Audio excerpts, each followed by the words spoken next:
Hammaga assalomu alaykum. Bugun mana shunday biza robotcha yaratish Blender dasturida o'rganamiz. Bu bizaga primer sifatida bo'lishi uchun sal chekkaga olib qo'yamiz. Buning uchun G harfini bossak, obyektni u yoqdan bu yoqqa ko'chirsak bo'ladi. Biz aynan X o'qi bo'yicha chap tarafga o'tkazishni xohlamoqchi bo'lsak, X o'qi qizil rang bilan belgilangan. X ni bosamiz, ya'ni o'z boshidan boshlasak G X bosamiz. X o'qi bo'yicha o'zgartirsak bo'ladi joylashuvini. Ikkiroq qolib qo'yamiz. Endi biza aynan o'qlarni o'rtasidan obyekt yaratmoqchi bo'lsak, mana bu belgicha orqali, kursor orqali yaratsak bo'ladi. Shu kursor qayerda bo'lsa, o'sha yerda yangi obyekt yaratsak bo'ladi. Kursorni sentrga olib borish uchun Shift S bosamiz. Nastroykasi ochiladi. Shu yerda Cursor to World Origin deganni bossak, kursor o'rtaga o'tib qoladi. Endi biz buni qaraymiz. Bizga robotcha uchun nima kerak? Birinchi bosh qismini yaratib olsak bo'ladi. Biz qanaqadir obyekt kiritishimiz uchun har doim Shift A tugmasidan foydalanamiz. Shift A ni bosamiz. Bu yerdan silindrni tanlab olamiz. Mana sentrda paydo bo'ldi silindr. Uni teparoqqa ko'tarish uchun G harfi bilan ko'chirishni boshqarayotgan bo'lsak, G harfini bosamizda Z ni bosamiz. Z o'qi bo'yicha teparoqqa ko'taradi. Bosh qismi bizada tayyor. Faqat bosh tepa qismi sal silliqroq qilingan. Shuning uchun ham biz o'zi birinchi obyektni ichiga nastroykasi ichiga kirish uchun tabni bosamiz. Tabni bossak, aynan obyektning nastroykasi ochiladi. Endi biz 1, 2, 3 raqami bilan boshqarsak bo'ladi nimani tanlashimizni. 1 da bossak nuqtachalarni tanlaydi, 2 ni bossak chiziqlarni tanlaydi, 3 da bossak yuzalarni tanlaydi. Mana qayerni bossak o'sha yerga qarab tanlanadi. Keyin bizda hozir yuzasini tepa qismi silliqlangan. Shuning uchun ham biz silliqlash uchun chiziqlar qismini belgilab, hammasini belgilab olamiz. Va shu yuzaga mos qilishimiz uchun biz Ctrl B harfini bosamiz. Ctrl B harfini bosganimizdan keyin mana yuzasini sal to'g'rilash imkoniyati paydo bo'ladi. Bosganimizdan keyin mana bu yerda nastroykasi ochiladi. Segmentlarni ochirsak bo'ladi, chiroyliroq qilmoqchi bo'lsak. Masalan, va mana balandligini salgina to'g'rilasak ham bo'ladi, xohlaganimizcha. Mana shunga o'xshashroq qilib taxlab olamizda, keyin mana endi shakli o'zgardi. Mana bu yerda rejim, bizda 3-rejim turibdi hozir. Teksturalarning rangini ko'rsatgan. Agar 2-rejimga o'tsak, faqatgina obyekt o'zini ko'rsatadi. Biz obyektlarni ishlayotgan paytimiz osonroq shu bilan ishlash. Qaraymiz. Bizda bosh qismi sal kichkinaroq. S harfi bilan biz masshtab o'zgartirsak bo'ladi, kichkinaroq, kattaroq qilsak bo'ladi. Robotchaga mosroq qilib taxlab olamizda, salgina kattaroq qilsak ham bo'ladi. Endi pastki qismi salgina cho'zilgan. Biz endi qanday qilib salgina razmerni o'zgartirsak bo'ladi.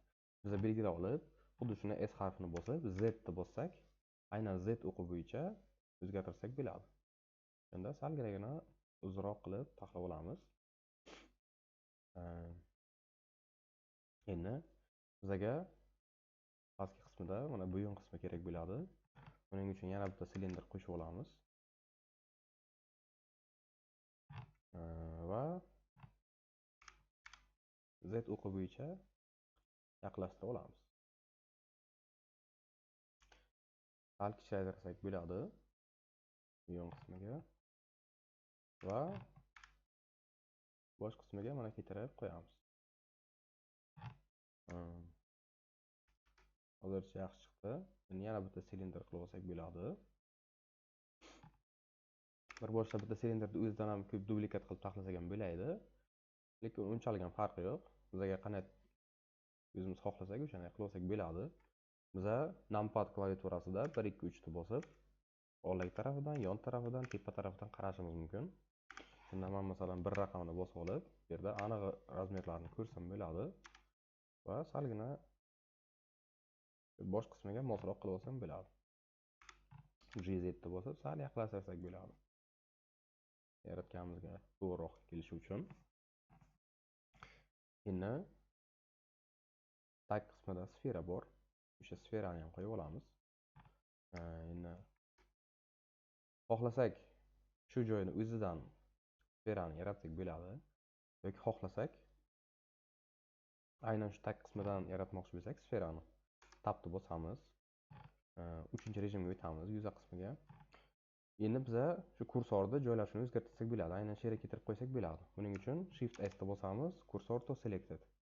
Kursor o'zgardi. Tabdan modifikator nomisidan funksiyasidan chiqamiz. Endi nima yaratsak, shuni o'rtasidan kelib tushadi. Endi biza tagiga sfera yaratadigan bo'layotgan bo'lsak, Shift A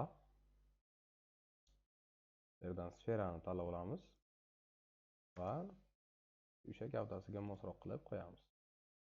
Gavdasini salgina mosroq qilib mana deyarli xuddi o'zi salgina kattaroq qilsak ham bo'ladi.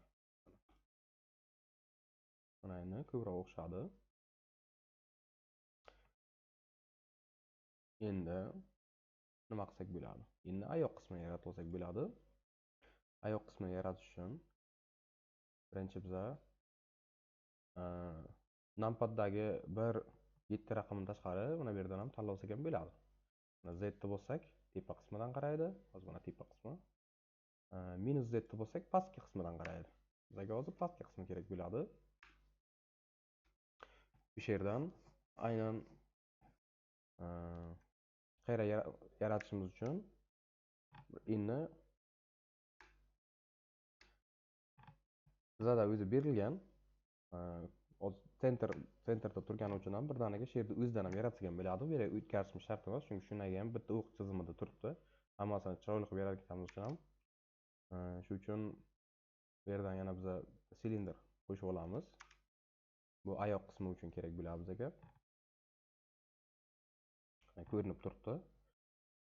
Z bilan salgina uzoqroq qilib taxlaymiz va GZ bilan pastga tushiramiz. Oyoq qismi salgina o'ng tarafga surilgan, chunki ikkita oyog'i bo'ladi. Shuning uchun ham G ni bosamizda X o'qi bo'yicha salgina o'ngroq tarafga yetkazamiz. GZ bilan salgina tana qismiga yaqinlashtiramiz. Mana oyoq qismiga o'xshayapti. Salgina kichkinaroq qilsak ham bo'lar ekan. Salgina kichkinaroq qilamiz. Xuddi shuni yana qaytarib joyiga qo'yib qo'yamiz. Hozir bizga bitta oyoqni yaratsak bo'ldi. Ikkinchi oyoqni juda ham yaxshi modifikator bor, keyinchalik ko'rsataman. O'sha orqali yaratsak bo'ladi. Keyin qaraymiz, tana qismi salgina kichkinaroq, bizdan kattaroq bo'lib qolgan. Joyini ham biz to'g'rilab o'tmadik. Endi qarang. S o'zini bossak faqat katta kichikligini to'g'rilaydi. Z ni bossak mana gavdasini sal kichikroq qilsak bo'ladi. Endi pastki qismiga birinchi moslab olsak, GZ ni bosib pastga qo'ygan qismiga, keyin hamma belgilaganimizni belgilab, hammasini birdaniga gavdasiga yaqinlashtirib qo'ysak ham bo'ladi. Endi bunday qaraganda sal yaqinroq yaratganimizga, hattoki salginagina uzunroq qilsak ham bo'lar ekan. Bunday moslab qo'yaveramiz. Mana.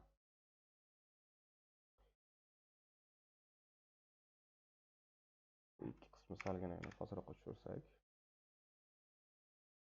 Mana. Endi ancha yaqinroq. Biz oyoq qismida edik. Hozir endi yaratsak, mana bu joyga ko'chirib olishimiz kerak oyog'ning uchiga. Shuning uchun xuddi shunday tabni belgilab, yuza qismini belgilab, Shift S, kursor to selected, tabdan chiqamiz. Keyin bitta sfera qo'yamiz bu yerga.